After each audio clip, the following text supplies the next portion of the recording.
I was sitting in my warm kitchen, watching the snow fall so thick I could barely see my own mailbox, when someone started pounding on my front door like they were trying to break it down.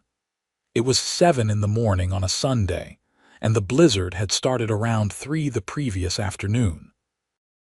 By now, we had at least 16 inches on the ground with no sign of it letting up. The meteorologists were calling it the worst winter storm to hit suburban Chicago in 20 years. I had spent my Saturday evening making sure my snowblower was ready to go, stocking up on firewood, and settling in with a good book and some hot coffee. The pounding continued, more insistent now. I set down my mug and walked to the door, already knowing who it would be. Through the frosted glass, I could see a figure bundled up like they were about to climb Everest, though given the weather outside, it might not have been too far off. I opened the door to find Patricia Henderson, president of the Maple Grove Homeowners Association, standing on my porch with her arms crossed. Snow was swirling around her, and her face was already red from the cold and what I suspected was anger. "Matthew Carson," she said, her voice sharp enough to cut glass.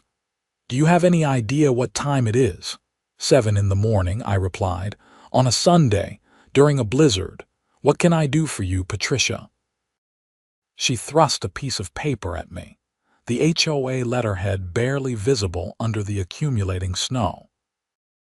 According to Section 14, Paragraph 3 of the HOA bylaws, all residents are responsible for maintaining clear sidewalks in front of their property within 6 hours of snowfall cessation, or during ongoing snow events if accumulation exceeds 12 inches.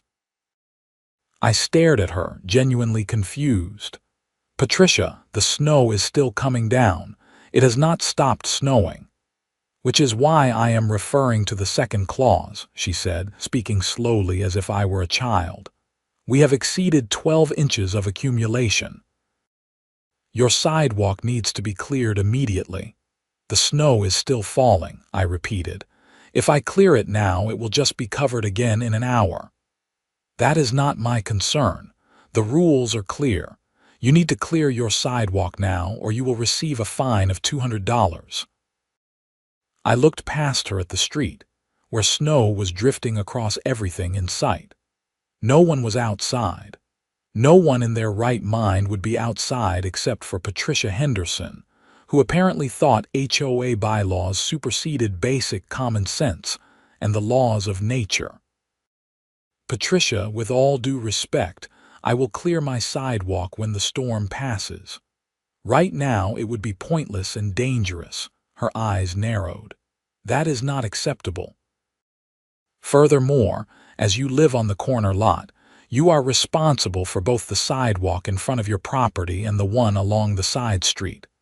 That is double the area that needs immediate attention." This was news to me. "Show me where it says that." She flipped through the papers she was carrying, snowflakes making the pages stick together. After a moment, she pulled out another sheet. "Section 18, Paragraph 7. Corner lot residents are responsible for all public walkways adjacent to their property lines."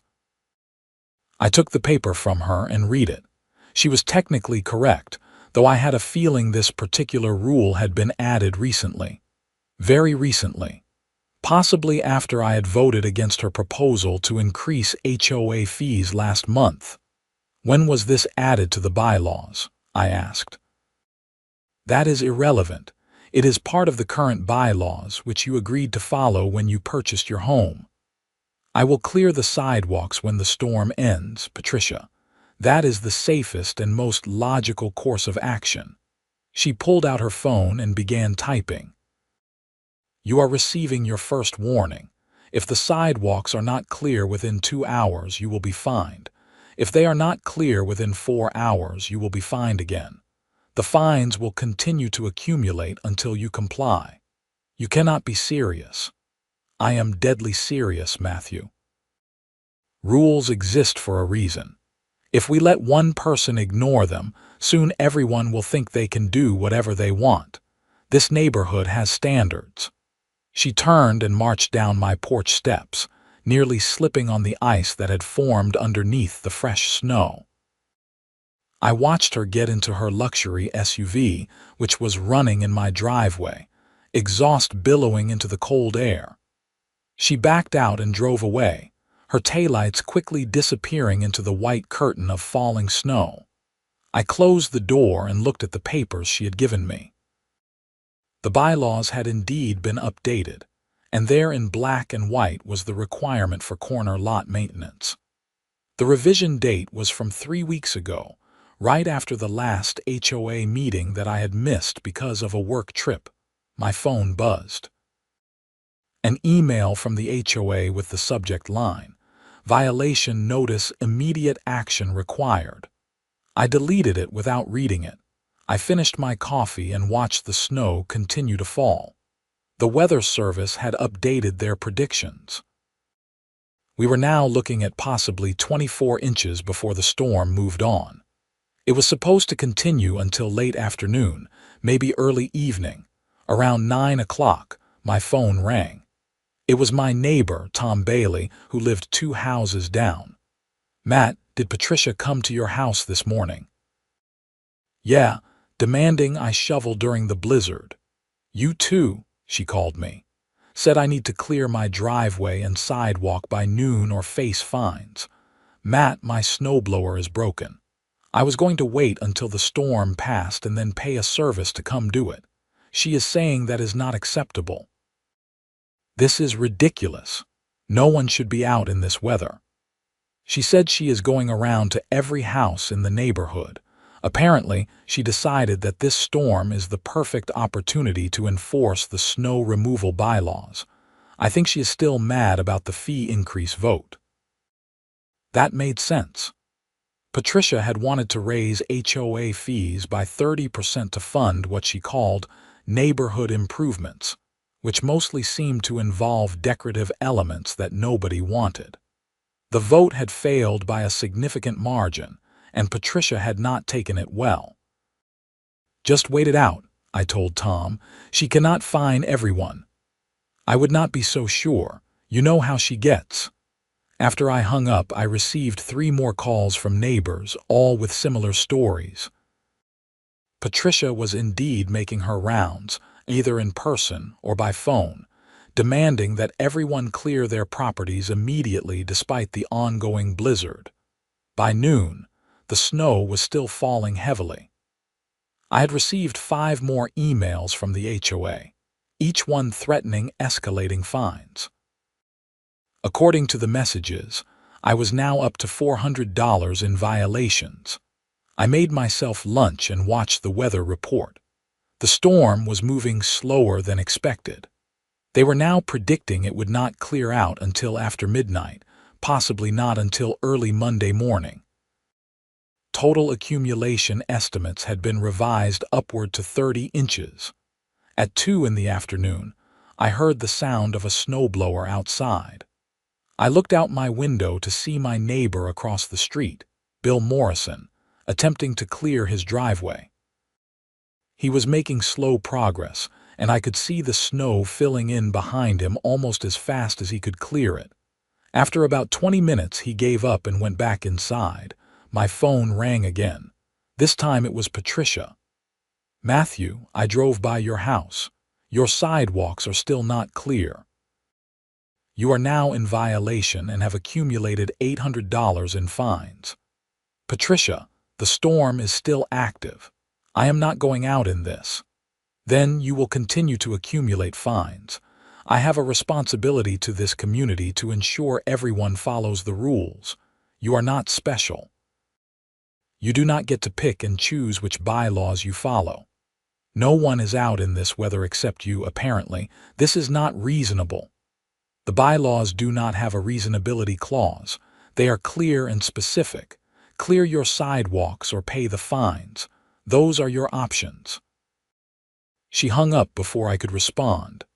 I sat back down and tried to focus on my book, but I kept thinking about Patricia driving around the neighborhood in this weather, checking to see who had and had not complied with her demands.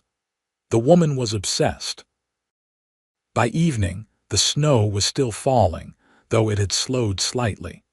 I checked the weather radar and saw that the storm was finally starting to move on. We had about 4 more hours of snow, then it would taper off overnight. I received another email from Patricia.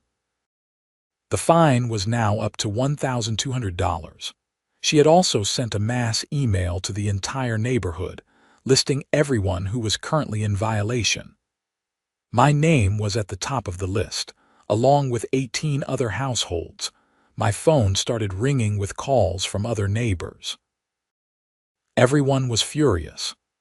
Patricia had been relentless throughout the day, driving around in her SUV, taking pictures of unshoveled sidewalks and driveways, sending threatening emails and making phone calls. Several people had actually gone out and tried to clear their properties, only to find it was futile with the ongoing snowfall. "We should file a complaint," Tom said when he called. "This is harassment." Agreed, but that will take time. Right now, she is technically within her authority as HOA president.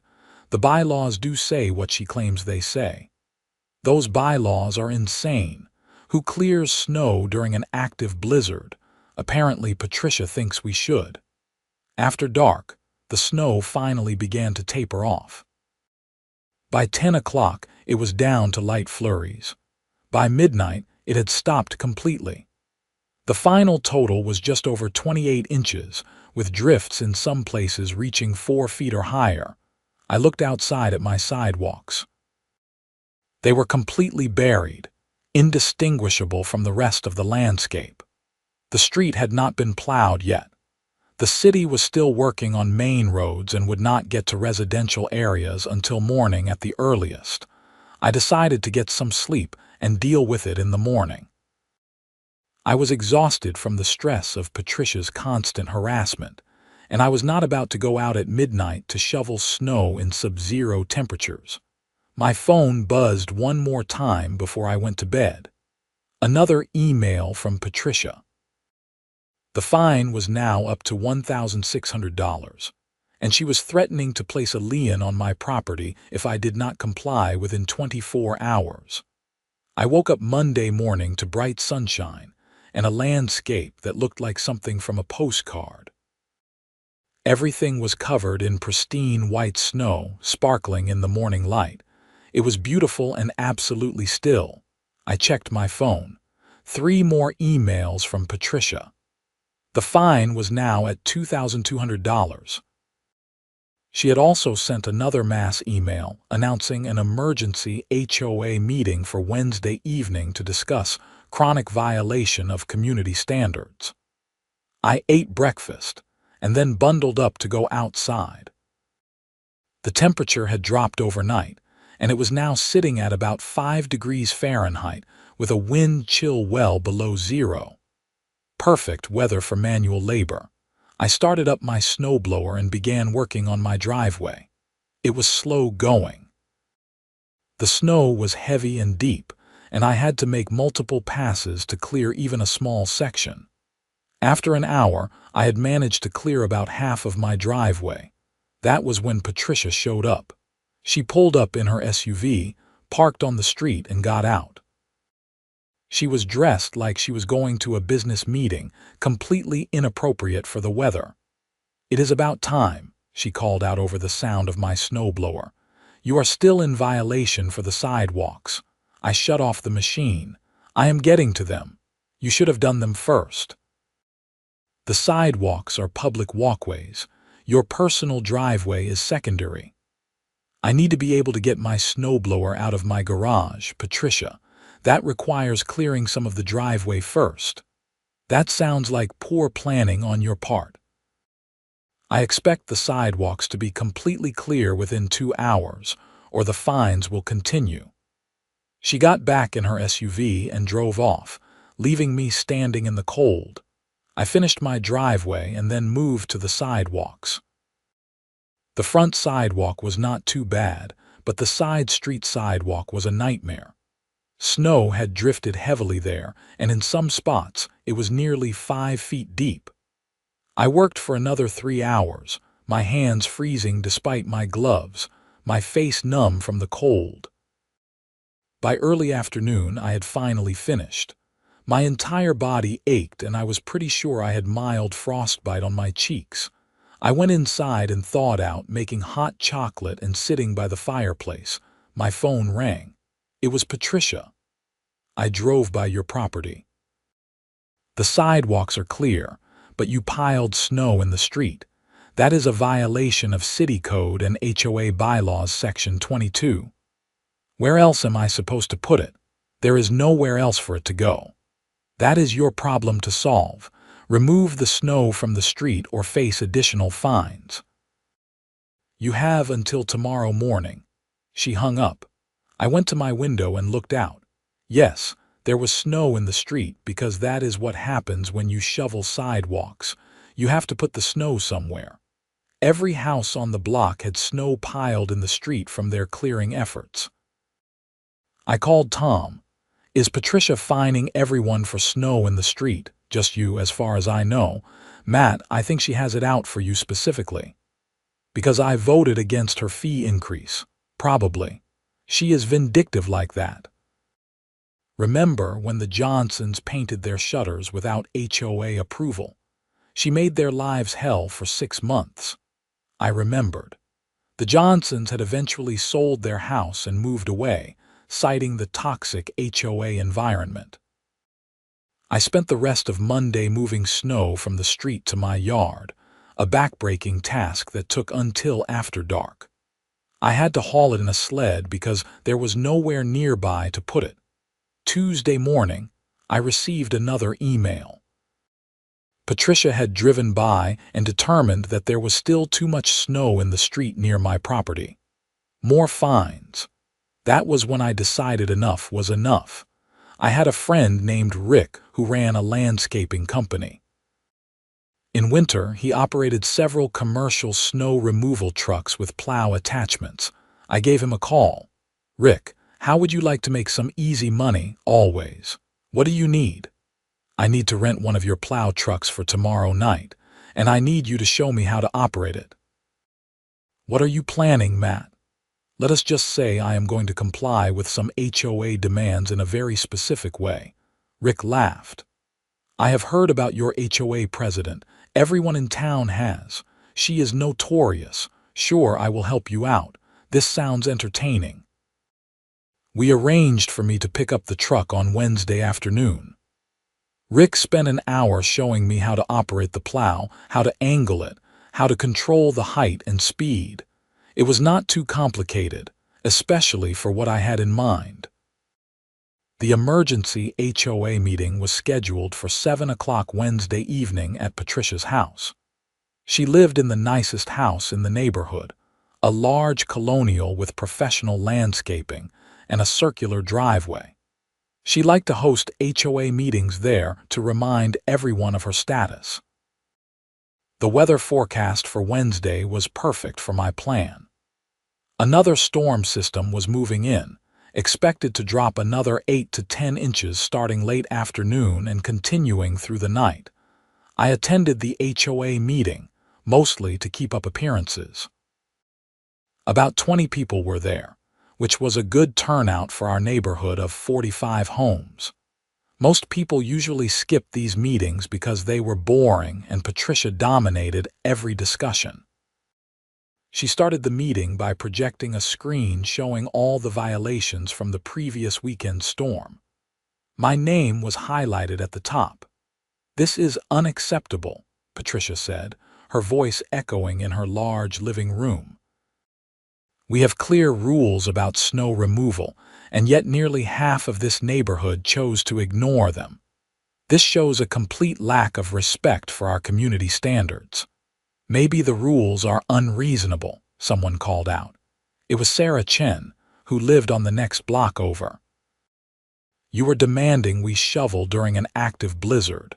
That is dangerous and pointless." "The bylaws are clear," Patricia responded. If you think they are unreasonable, you can propose changes at the next quarterly meeting. Until then, they remain in effect and must be followed. You specifically targeted certain people, Tom said, standing up. Lots of houses did not clear their sidewalks until Monday, but you only find a few of us. That is selective enforcement. I find those who were most egregiously in violation. Matthew Carson, for example, waited until Monday afternoon to even begin clearing his property, and then he piled snow illegally in the street. Everyone turned to look at me. I kept my expression neutral. I cleared my property as soon as it was safe to do so, I said calmly. And I put the snow where everyone else put theirs, in the only place available. You had ample time during the storm, Patricia insisted. You chose not to comply. Because I am not an idiot, I replied. No one should be shoveling during a blizzard. Several people nodded in agreement. Patricia's face was turning red. If you do not pay your fines by Friday, I will begin lien proceedings against your property. That goes for everyone else in violation as well. This meeting is adjourned. She ushered everyone out quickly after that, clearly not wanting to deal with more pushback. I walked out with Tom and Sarah. She is out of control, Sarah said. We need to remove her as president. That requires a vote, Tom said, which means we need to get more people involved. Most of the neighborhood does not even come to meetings. Start a phone tree, I suggested. Get everyone organized. In the meantime, I have a plan for tonight. What kind of plan? Sarah asked. Better if you do not know. Plausible deniability and all that. Just trust me. They looked at each other skeptically but did not push further. I went home and waited. The new storm had started around 5 o'clock, and by 8, we already had 3 inches of fresh snow with more coming down steadily. This storm was not as intense as the previous one, but it was enough for my purposes. At 10 o'clock, when most of the neighborhood was probably getting ready for bed, I got in Rick's plow truck and started it up. The diesel engine rumbled to life, and I felt a surge of satisfaction. This was going to be good. I started with the main street of our development, plowing it clear from one end to the other. The truck made quick work of it, the heavy blade pushing snow aside like it was nothing. A few porch lights came on as I passed houses, people probably wondering who was plowing so late at night. Then I turned onto Patricia's street. Her house was on a corner lot, just like mine. Her circular driveway was pristine, already cleared from earlier. The walkway to her front door was immaculate. She had probably paid a service to come do it. I angled the plow and began pushing snow up her driveway. I made multiple passes, each time adding more snow, piling it higher and higher. The blade pushed the heavy, wet snow into massive walls. I plowed snow directly against her front door, creating a drift that had to be at least 6 feet high. Then I moved to her side door, the one that led to her garage. More snow packed tight against the door. Then the back door. Same treatment. For good measure, I plowed snow all around her garage doors, making sure the drifts were tall and dense enough that they would be extremely difficult to remove without heavy equipment. The whole process took about 20 minutes. When I was done, Patricia's house was effectively sealed shut by snow. Every door was blocked by massive drifts. Her windows on the ground floor were partially covered. It looked like a snow fort had been built around her entire house. But I was not done. I drove to the houses of the 4 other HOA board members who had supported Patricia's aggressive fine campaign. Deborah Williams, the vice president, Gary Mitchell, the treasurer, Linda Foster, the secretary, and Karen Thompson, the compliance officer who had helped Patricia document all the violations. Each of them received the same treatment. Snow piled against every door, creating impassable barriers. I worked quickly and efficiently. the plow truck making what would have been hours of manual labor into simple work. The storm was still going strong, but I had plowed the main street, which meant technically I had helped with snow removal. All the side streets were still buried, but the main thoroughfare was clear. I was being a good neighbor. I returned the truck to Rick's lot around midnight, thanked him profusely, and drove my own car home. The snow was still falling as I pulled into my driveway, and I felt satisfied in a way I had not felt in months. Thursday morning, I woke up to my phone ringing continuously. I ignored it and made coffee instead, looking out my window at the fresh snow. We had gotten about 9 inches overnight and it was tapering off now. Finally, I checked my phone. 15 missed calls from Patricia, 8 from other HOA board members, and dozens of text messages. Patricia's voicemails were increasingly frantic. "Matthew, I know it was you.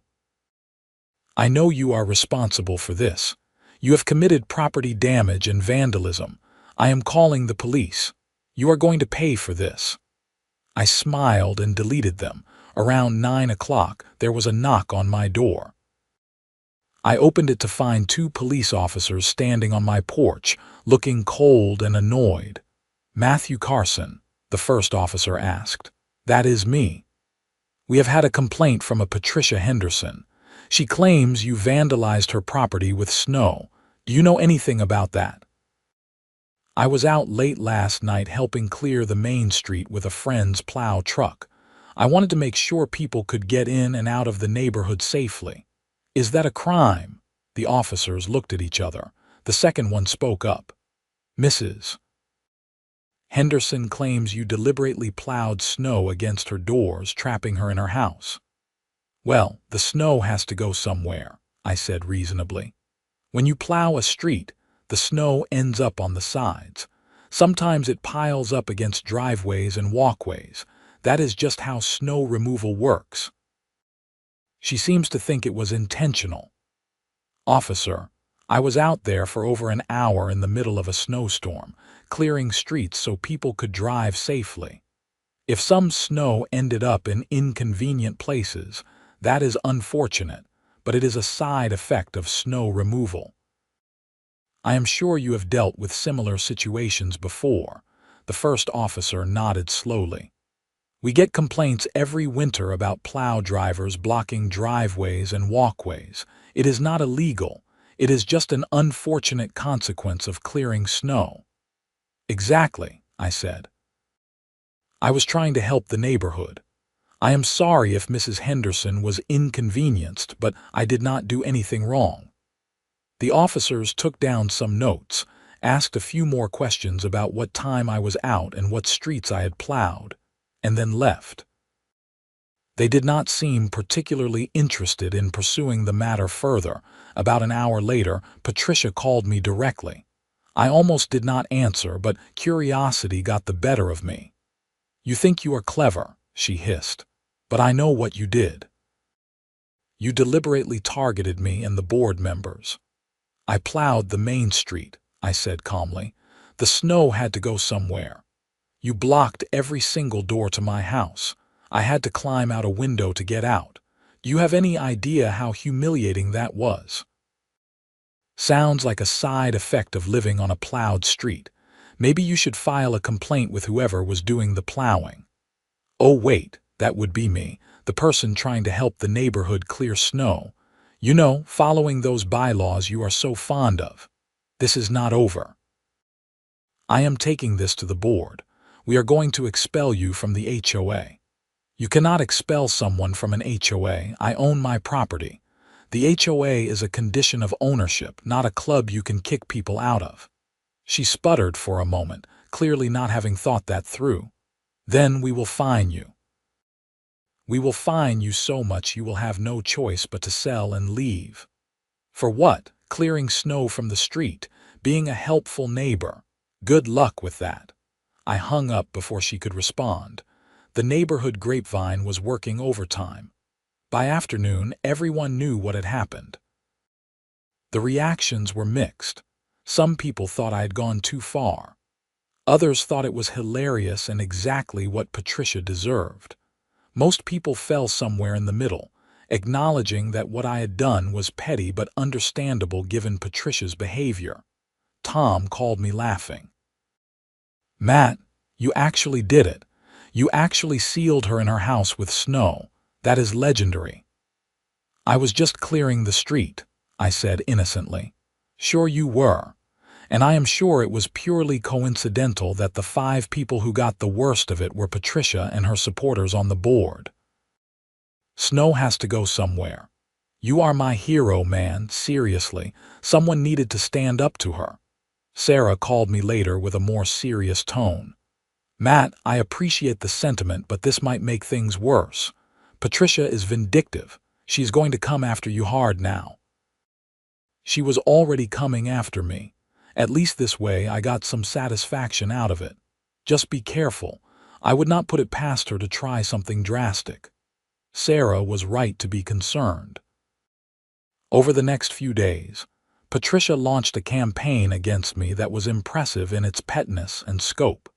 First, she sent a formal complaint to the HOA board requesting an emergency vote to assess special fines against me for destruction of property and threatening behavior. The vote was held without notifying me, which was against the bylaws, but Patricia did not seem to care. It passed 3-2, with only Tom and Sarah voting against it. Then she filed a formal police report, claiming I had vandalized her property. The police investigated, but since plowing snow onto someone's property is not actually illegal, they closed the case without filing charges. She sent letters to all my neighbors, warning them that I was a dangerous individual who was undermining community safety and standards. Several of my neighbors showed me these letters, and most of them thought Patricia was losing her mind. She tried to get my homeowner's insurance to drop me, claiming I was a liability risk.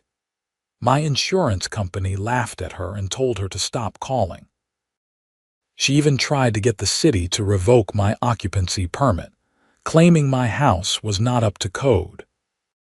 A city inspector came out, looked around, found nothing wrong, and told me off the record that Patricia Henderson was well known to the city offices as a serial complainer, and that they did not take her seriously anymore. Through all of this, I kept meticulous records. Every email, every letter, every phone call. I documented everything Patricia did, including dates, times, and witnesses when possible. 2 weeks after the plowing incident, I received a certified letter from a lawyer representing the HOA. It informed me that I was being assessed $20,000 in fines for various violations, including the original snow removal issues plus new violations for disturbing the peace, damage to common areas, and conduct unbecoming of a community member. The letter demanded payment within 30 days, or the HOA would place a lien on my property and begin foreclosure proceedings. That was when I decided it was time to bring in my own lawyer. I contacted James Morrison, a real estate attorney who specialized in HOA disputes. He had a reputation for being tough and thorough. I met with him at his office in downtown Chicago and showed him everything I had documented. He reviewed the materials for about an hour, occasionally making notes or asking questions. Finally, he leaned back in his chair and smiled. "Mr. Carson, you have an excellent case. In fact, you have several excellent cases. This HOA has violated so many laws and bylaws that I honestly do not know where to start." "What do you mean?" "First, the fines they are trying to assess are illegal. Illinois law limits HOA fines to specific amounts for specific violations, and they have far exceeded those limits. Second, they held votes without proper notice, which violates both their own bylaws and state law. Third, the harassment you have documented constitutes what we call selective enforcement, which is illegal discrimination. And fourth, Threatening foreclosure over disputed fines is considered coercive and potentially fraudulent. So what do? We file suit against the HOA and Patricia Henderson, personally for harassment, abuse of authority, and violation of Illinois HOA statutes. We also file a countersuit to void all the fines they have assessed. And we request an injunction preventing them from taking any further action against you while the case is pending. How long will this take? Several months, probably, but I am confident we will win. The question is how much we go after them for. We could seek damages for emotional distress, legal fees, and punitive damages. I just want them to leave me alone. That we can definitely accomplish. But I would recommend we also seek to have Patricia Henderson removed as HOA president. Her behavior has been egregious, and if we do not stop her, she will just target someone else. I agreed, and James filed the paperwork the following week. The lawsuit hit the HOA like a bomb. Patricia immediately called an emergency meeting, which I attended with James by my side. "This is outrageous," Patricia said, waving the legal papers around. "Matthew is trying to destroy this HOA because he does not want to follow simple rules." "Mrs. Henderson," James said calmly, "my client has broken no rules. Your organization, however, has broken numerous laws. I suggest you retain legal counsel immediately. We have done nothing wrong. Matthew is the one who vandalized property and refuses to pay legitimate fines. The fines are not legitimate. They exceed statutory limits and were assessed without proper procedure. Additionally, your pattern of harassment against my client constitutes illegal discrimination and selective enforcement. Would you like me to go on?" Patricia's face was turning red. "This is my neighborhood. I have worked for years to maintain standards and keep property values high. I will not let one disgruntled resident ruin everything I have built. You do not own this neighborhood, Mrs. Henderson. You are an elected official of a homeowners association, which means you are bound by both your organization's bylaws and state law. You have violated both extensively." The room was silent. The other board members looked uncomfortable. Finally, Gary Mitchell spoke up. "Patricia, maybe we should get a lawyer to review this." "We do not need a lawyer. This is frivolous." "With respect," James said, "this is far from frivolous. I have documented over 30 separate legal violations. If this goes to trial, and I assure you it will unless we reach a settlement, your organization will lose. The only question is how much it will cost you." Over the next several weeks, the neighborhood divided into camps. Some people supported Patricia, believing she was trying to maintain order and that I was being unreasonable. Others supported me, feeling that Patricia had overstepped her authority and turned the HOA into a personal fiefdom. Tom and Sarah organized a petition to remove Patricia as president and call for new elections. They got signatures from over 60% of the homeowners, which was remarkable given how apathetic most people usually were about HOA politics. Patricia fought back by claiming the petition was invalid due to technical procedural issues. She refused to schedule new elections and threatened to fine anyone who spread false information about the HOA leadership. This led to more people joining the lawsuit. Eventually, 7 other homeowners became co-plaintiffs, each with their own stories of harassment and abuse by Patricia and the board. The case expanded beyond just my snow plowing incident. We uncovered evidence that Patricia had been selectively enforcing rules for years, targeting people she did not like while ignoring violations by her friends. She had assessed illegal fines totaling over $100,000 against various homeowners over the past 3 years. Some people had paid these fines to avoid harassment, not realizing they were illegal. The discovery process revealed even more disturbing information. Patricia had been using HOA funds for personal expenses, including paying for her own lawn care service and home repairs. She had written checks to herself for consulting fees that were never authorized by the board. In total, she had embezzled nearly $30,000 from the HOA over 2 years. When James brought this evidence to the state's attorney office, they opened a criminal investigation. By spring, the snow had long since melted and the legal case was heating up. Patricia had hired her own lawyer who tried to get the case dismissed, but the judge denied the motion. A trial date was set for June. In May, the state's attorney filed criminal charges against Patricia for embezzlement and fraud. She was arrested at her home on a Wednesday morning, and the story made the local news. The headline read, "HOA president charged with embezzling thousands from neighborhood association." The neighborhood erupted. Even Patricia's most loyal supporters could not defend her against criminal charges. The remaining board members held an emergency meeting and voted unanimously to remove her as president and revoke her board membership. New elections were scheduled, and Sarah Chen was elected as the new president on a platform of transparency and reasonable enforcement. One of her first acts was to settle the lawsuit. The HOA agreed to void all fines against me and the other plaintiffs, pay our legal fees, and implement new oversight procedures to prevent future abuse. Patricia's criminal trial took place in August. I attended and watched as the prosecution laid out the evidence of her embezzlement. Her defense attorney tried to argue that the expenses were legitimate HOA business costs, but the receipts told a different story. Personal grocery bills, spa treatments, and even a vacation to Florida had all been paid for with HOA funds. The jury deliberated for less than 3 hours before finding her guilty on all counts.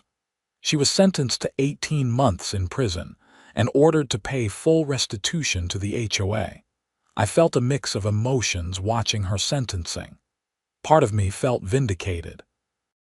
She had made my life miserable for months, and she had abused her position to harass and steal from the people she was supposed to serve. But part of me also felt sad. This woman had been so obsessed with control and power that she had destroyed her own life and reputation. After the trial, I ran into Karen Thompson, the former compliance officer who had helped Patricia document all my supposed violations. She looked exhausted and defeated. "I am sorry," she said quietly. "I did not know she was stealing from us. I thought we were just enforcing the rules." "You were enforcing them selectively," I pointed out. "You targeted specific people while ignoring others." "I know. Patricia convinced me that we needed to be strict, that the neighborhood would fall apart if we did not maintain standards. I realize now that she just wanted control. She used the bylaws as a weapon." "Why did you go along with it?" Karen looked down. "I liked feeling important. I liked being on the board, having people pay attention to me. I got caught up in the power just like she did. I am not proud of it." I appreciated her honesty, even if it did not excuse her behavior. "What are you going to do now?" I resigned from the board. "Sarah asked me to stay on, but I think it is better if I step away. I need to figure out who I am when I am not trying to control everyone around me." Life in the neighborhood slowly returned to normal. Sarah and the new board implemented reasonable policies and procedures. They revised the bylaws to remove many of the petty and unenforceable rules that Patricia had added. They established actual oversight for HOA finances, with quarterly reports and independent audits. The atmosphere changed dramatically. People were friendlier, more relaxed. Block parties started happening again.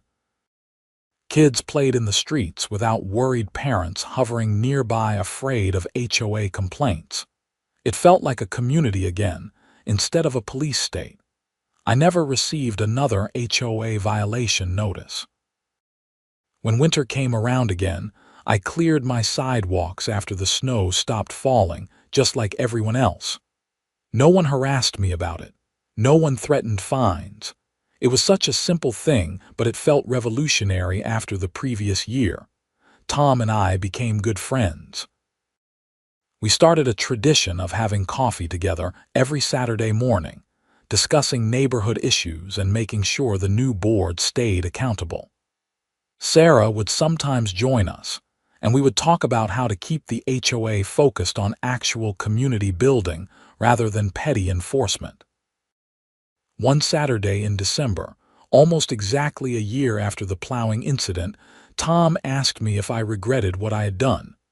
"You mean the lawsuit or the plowing?" I asked. "Both, I guess. It turned into such a big thing. Your life was probably hell for months."